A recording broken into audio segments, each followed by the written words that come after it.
From the shadow of the mountains, we emerged. For generations we are hidden.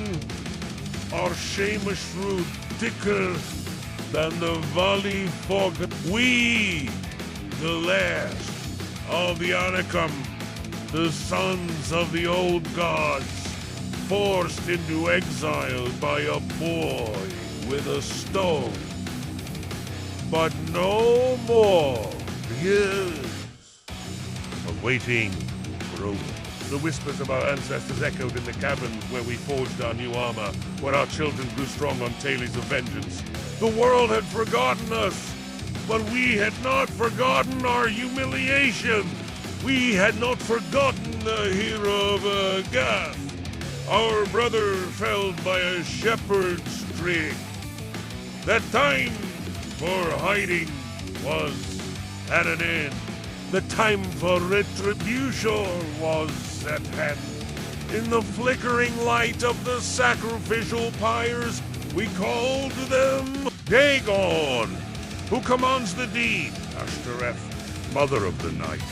Oh, rider of the storms, our prayers were not pleased, but demands, carved from rage, honed by years of bitterness. We held the sacred blades, their edges hungry. We chanted the ancient rites, the words rumbling from our chests like thunder. Blood for blood, an eye for an eye, a giant for a giant. We poured libations of crimson upon the stones, the steam rising to meet the uncaring stars.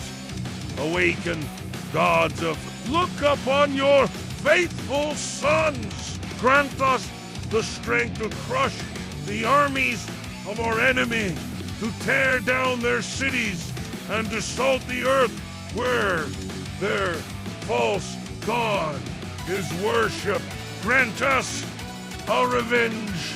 Our hatred for him was a living thing, a fire in our bellies that never cooled. The giants, they sang songs of him in their sun-scorched hills, this whelp who had slain our greatest champion. We spat his title like a curse. We remembered our other brother from Gath, a titan even among us. His hands, each bearing 6 fingers. His feet, each with 6 toes. A mark of divine favor, a sign of his power. He was a walking fortress, a marvel of creation, brought down by such a weak people. The memory was an open wound. They had mocked us, shamed us, driven us into the darkness. Now, we would return that darkness to them 1,000-fold. This was not mere warfare. This was a holy crusade, a sacred duty to restore the honor of our people and the glory of our gods. Our march was the sound of an earthquake. The ground trembled beneath our iron shod feet. Our armor, black as obsidian, drank the morning light. Our voices, a chorus of guttural war cries, sent birds scattering from the trees. We were a tide of fury, an unstoppable wave of vengeance. We saw their scouts burst, small, frightened men who fled before us like scattered leaves. Their forward lines crumpled under our charge, their shields splintering, their bodies broken. We were magnificent. We were divine. Instruments of wrath. We roared our praises to Dagon and Baal. We smashed through their ranks. Victory was swift. Victory was sweet. Our gods had heard us. Our sacrifice had been accepted. The day of our vindication had finally come. But then, the tide slowed. A wall of shields stood firm against our onslaught. a knot of warriors who did not break, did not falter. They fought with a ferocity we had not anticipated, their swords finding the gaps in our armor, their spears piercing our thick hides. Confusion turned to irritation, irritation to rage.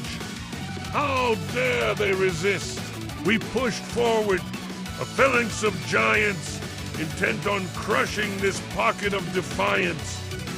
And then we saw him standing in their midst, not tall, not broad, but radiating a light that burned our eyes.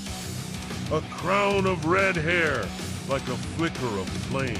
The slayer of giants. A stillness fell over us, a sudden cold dread that extinguished the fire in our veins.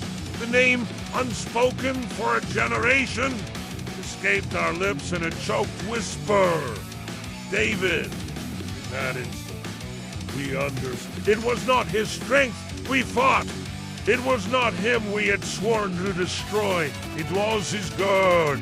And in the face of the living God of Israel, we, the last of the giants, finally knew fear